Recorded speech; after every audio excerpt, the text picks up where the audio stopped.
Vascular వైకల్యాలు మనము అశ్రద్ధ చేయకుండా చికిత్స చేయించుకుంటే వాటి ప్రోగ్నోసిస్ వాటి బాగానే ఉంటుంది అనమాట. సో ఈ సమస్య ఎక్కువైనప్పుడల్లా మనం వెళ్ళి స్క్లెరోథెరపీ కానీ ఎంబలైజేషన్ కానీ సర్జరీ కానీ చేయించుకొని ఆ సమస్యను మనం ఆ లక్షణాలను తగ్గించుకోవచ్చు. కొన్ని రకాల వాస్కులర్ వైకల్యాలు మనం పూర్తిగా నయం చేయొచ్చు అన్నమాట. అంటే పెద్ద పెద్ద నరాలు మాత్రమే ఉండి ఆ వాస్కులర్ వైకల్యాలు చిన్న చిన్నవి లేవు అండ్ ఒక టిష్యూ లాగా లేదు, ఓన్లీ పెద్ద పెద్ద నరాలే ఉన్నాయంటే వాటిని మనం కంప్లీట్గా క్యూర్ చేసే అవకాశం ఎక్కువగా ఉంటుంది. అది చాలా అరుదుగా అవుతుంది. చాలా వరకు మనకు చిన్న చిన్న నరాలు కూడా ఉంటాయి అండ్ ఒక టిష్యూ లాగా అంటే ఒక డిఫ్యూజ్గా అంటే ఒక చోట ఉండకుండా ఒక మొత్తము బాడీ స్ప్రెడ్ అయినట్టు ఉంటుంది ఆ చోట.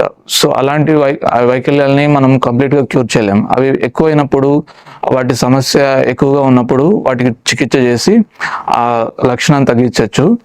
అండ్ 6 నెలలకు సంవత్సరానికో అంటే మీ జబ్బు తీవ్రతను బట్టి మీరు 6 నెలలకు సంవత్సరానికి ఒకసారి వైద్యుని కలుస్తూ ఉండాలి.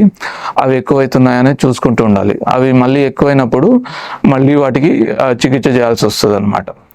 సో పర్మనెంట్ క్యూర్ లేదు, కానీ కొన్నిటికి ఉంది, కానీ చాలా వరకు మనకు పర్మనెంట్ క్యూర్ లేదు.